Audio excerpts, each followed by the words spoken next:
हम उस घर में दिए की जलाने की बात करते हैं जो घर सदियों से अंधेरा है। मेरा नाम डॉक्टर आलोक राज, आप लोग जानते ही हैं। तो मैं उस सीमांचल के घर की बात कर रहा हूं जो हिंदुस्तान के एक पिछड़े क्षेत्र में सदियों से अंधेरा और रोशनी की विकास की रोशनी की करने के लिए अपेक्षित है। इस क्षेत्र का नाम है सीमांचल।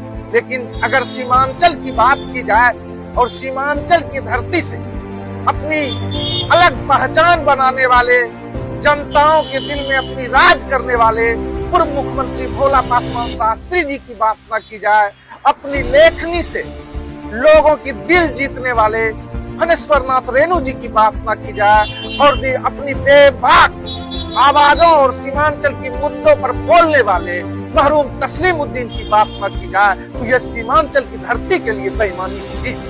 आप लोगों को मैं बता दूं कि कई दिनों से एक न्यूज चल रही है सोशल मीडिया पर और न्यूज चैनलों पर कि सीमांचल को केंद्र शासित प्रदेश बना दिया गया। तो मैं कहता हूं कि आज इस न्यूज को देखने के बाद हमें मरहूम तस्लीमुद्दीन की याद आ गई कि जिन्होंने 90 के दशक में एक आवाज दी थी इस सीमांचल के विकास के लिए, सीमांचल की बदहाली को दूर करने के लिए सीमांचल को अलग राज्य का दर्जा दिया जाए। और मरहूम तस्लीमुद्दीन ने 90 के दशक में जो आवाज उठाई वो मरहूम तस्लीमुद्दीन के जाने के बाद दब सी गई थी।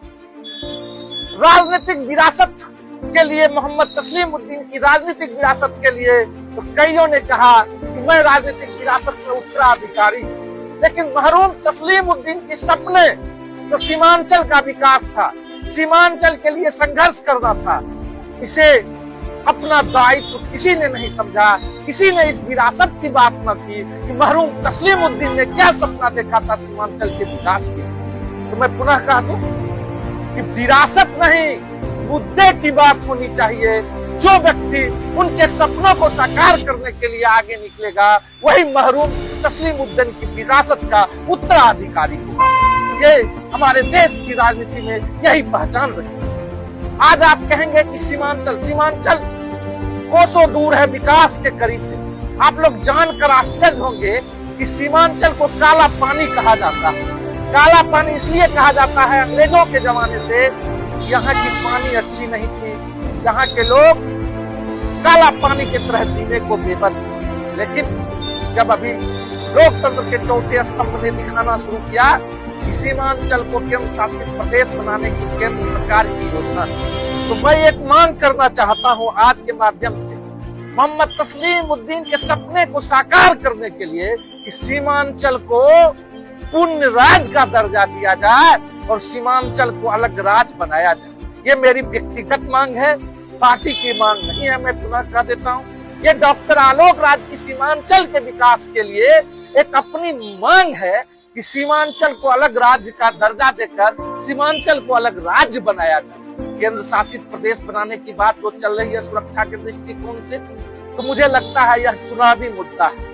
अगर सचमुच सीमांचल के विकास की बात करती है, जो लोग सीमांचल के विकास की बात करते हैं, तो सीमांचल को अलग राज्य बनाने की बात करते हैं। आज मरहूम तस्लीमुद्दीन के जाने के बाद सीमांचल की आवाज दब सी गई। किसी नेता ने यह मांग नहीं उठाया सदन में, किसी नेता ने इसके लिए आंदोलन करने की जरूरत न समझी कि सीमांचल को अलग राज्य बनाया जाए। तो मुझे मरहूम तस्लीमुद्दीन की याद सी आ गई और मुझे लगा मरहूम तस्लीमुद्दीन की जो कुर्बानी है सीमांचल के लिए, इसे भुलाया नहीं जा सकता। और इसे नहीं भुलाने का है एक ही तरीका कि उनकी जो भावना थी, उनकी जो सपना थे, उनको जनता के बीच लाने का काम किया जाए। तो आप लोग मरहूम तस्लीमुद्दीन के सपने के साकार करने के लिए, सीमांचल के विकास की बात करने के लिए, सीमांचल के अंतिम पंक्ति तक विकास की पायदान को पहुंचाने के लिए सीमांचल अलग राज्य हो,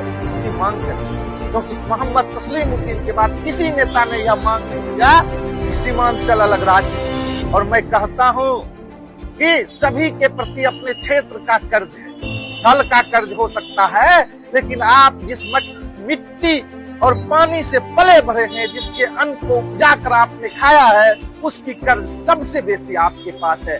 तो जिन नेताओं ने सीमांचल के धरती में पला बढ़ा और यहाँ के पानी और मिट्टी का उपयोग कर कर जो है बढ़ने का काम किया है, उन्हें उस मिट्टी का कर्ज अदा करना चाहिए और सीमांचल अलग राज्य बने, इसकी मुहिम को आगे बढ़ाना चाहिए। मैं इस मुहिम के लिए जल्द ही जो है इस मुहिम को आगे बढ़ाने के लिए, मोहम्मद तस्लीमुद्दीन के सपनों को साकार करने के लिए जल्द ही अपनी रणनीति बनाकर आगे का कार्यक्रम निर्धारित करूंगा।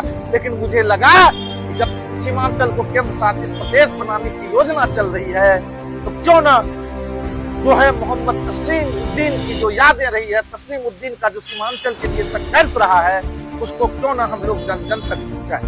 मोहम्मद तस्लीमुद्दीन से पूर्व भी इस क्षेत्र के पिछड़ेपन की अपनी लेखनी से फणेश्वर नाथ रेणु ने जो अपनी लेखनी के माध्यम से सीमांचल की तस्वीर को दर्शाने का काम किया था, वो उस समय की लेखनी से दर्शाने का काम किए थे।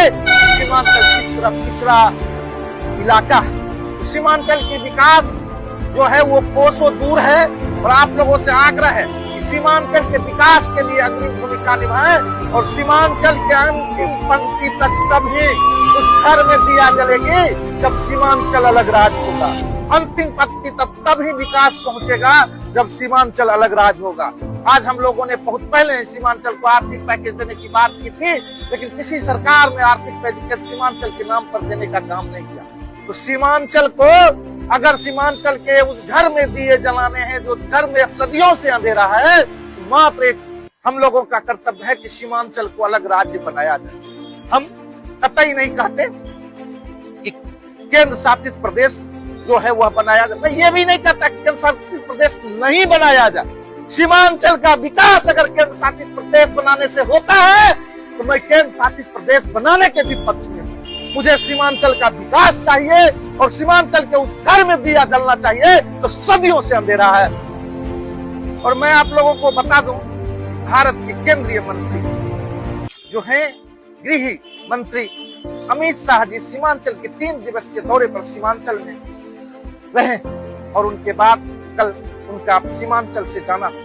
लेकिन सीमांचल के किसी भी मुद्दे पर, सीमांचल के पिछड़ेपन पर, सीमांचल की आर्थिक तंगी पर केंद्रीय मंत्री ने कोई बात नहीं। केंद्रीय मंत्री ने सिर्फ एक मुद्दे पर बात की, घुसपैठियों पर। तो आदरणीय केंद्रीय मंत्री से मैं कहना चाहता हूँ कि केंद्रीय मंत्री आप हैं, गृह मंत्री आप हैं, तो घुसपैठ सीमांचल में हो कैसे जा रहा है इसकी जिम्मेदारी आपकी है। एक एक घुसपैठिए को चुन कर निकालिए। हर एक भारतीय आपके साथ है, हर एक सीमांचल वासी आपके साथ है, लेकिन घुसपैठियों के नाम पर धर्म की राजनीति न हो।